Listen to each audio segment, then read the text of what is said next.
আপনি কোন দলত আছিল? বিপিএফ দলত আছিল। আজি কোনটো দলত ABF দলত গৈছিলোঁ। কিমান দিন কাম কৰিছিল বিপিএফত?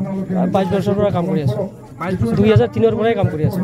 মই মানে বিপিএফ দলত 60ত পৰাই আছোঁ। মানে আগত যেটা নীতি আদৰ্শ আছিল ভাল আছিল, কিন্তু এতিয়া এই 5 বছৰৰ পৰা আমাৰ যে MCL যিজন কি হৈছিল তাৰ নীতি আদৰ্শ ভাল নহয়। ব্লকৰ প্ৰেচিডেণ্ট মানে ছেক্ৰেটাৰী যিবিলাক আছিল সিহঁতৰ নীতি আদৰ্শ ভাল নহয়। যিটো আমি ৰাইজক প্ৰতিশ্ৰুতি দিছোঁ সেইমতে সিহঁতে কাম কৰা নাই। আমি ৰাইজক সন্তুষ্ট কৰিব পৰা নাই। সেইকাৰণে ABP দলত আমি মানে নীতি নিয়ম আদৰ্শ প্ৰমোদৰ ছাৰত নীতি নিয়ম আদৰ্শত ভাল পাই আমি ABP দলত আজিৰ পৰা যোগদান কৰিলোঁ। এই যে মানুহৰ যিহেতু শান্তি এটা আহিছে, মানে আমাৰ দেশৰ যিটো আমি আগত ওলাব পৰা নাই, ওলালে মোটামুটি বিশেষকৈ বড়ো এলেকাত আমি গৈছিলোঁ, আমাৰ মানে শান্তিভাৱত ঘূৰিব ফুৰিব পৰা নাই। এতিয়া মানুহ উদাৰভাৱে শান্তি শৃংখলাভাৱে ঘূৰিব পাৰে।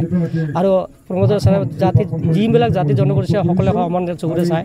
আৰু প্ৰত্যেকটো ধৰ্মতে ইহঁতে মানে যিটো আৰু কি আছিল মানে অনুদান প্ৰত্যেকটা ধৰ্মৰ মানে ধৰ্ম অনুষ্ঠানত ইহঁতে কি কৰিছে মানে স্কিম দিছিল। আৰু মাটি বাৰীৰ কাম কিছু দিলে আৰু কি, মাটি নোহোৱা মানুহবিলাকক মাটি দিলে। যি 2 বছৰৰ কাৰণে হ'লে কি হ'ল দিছে, কিন্তু 15 বছৰত ইহঁতে চৰকাৰ কৰি থকাত এজনকো কোনো সেইবিলাক সুবিধা দিয়া নাই। কিন্তু তথাপিও মানুহ এতিয়া অলপ হ'লেও দিছে। আৰু ছাৰে কথা দিছে যে আমি ইয়াৰ পিছত গোটেই কাম কৰি দিম। সেইখিনি নীতি নিয়ম আদৰ্শত ভাল পাই আমি এই দলত যোগদান কৰিছোঁ। লাষ্ট ইলেকশ্যন যেতিয়া কি কৰিছিল তাৰপিছত আমি গুৰুত্ব পোৱা নাই। ৰাইজক যিবিলাক প্ৰতিশ্ৰুতি দিছিলোঁ সেইমতে আমি MCL এজনক মাতিছিলোঁ। সেই 5 বছৰত আমাৰ ৰাইজৰ লগত বহা নাই। আমাৰ লগতো দূৰৰ কথা, আমি ৰাইজৰ কাৰণে কি কৰিছোঁ সেই 5 বছৰত ৰাইজৰ লগত দেখা কৰা নাই। ৰাইজৰ লগত আমি মাতিছিলোঁ, সেই ৰাইজৰ লগত বহাৰ কাৰণে কোনো সুবিধাবিলাক পোৱা নাই। এনেকুৱা কিছু আৰু আমাৰ এলেকাত এইবিলাক এলেকাত আৰু কি বিশেষ কৰি কোনো স্কিম ডেভেলপমেণ্টৰ কাম কৰা নাই। সি কি কৰিলে মানে সি 2.5 কোটি টকা পালে, কি কথাই কি কৰিলে, কিন্তু আমাৰ লগত কোনো আলোচনা কৰা নাই। মোক কৈছিল যে ঠিকে আছে দাদা, আপোনাৰ লগত মানে যিহেতু মোৰ ছিনিয়ৰ আছে জুনিয়ৰ আৰু কি, সি কৈছিল দাদা ঠিকে আছে মই মানে দিম আৰু কি, প্ৰত্যেকটো ভিলেজতে কিবা দিম। সেইবিলাক কথা বতৰা ৰাখিব পৰা নাই। সেইকাৰণে এইবিলাক ৰাইজৰ ওচৰত আমি যাব পৰা নাই। সেইভাবে ভাবিলোঁ যে এইবেলি সেই মানুহজনে এনেকুৱাই হ'ব।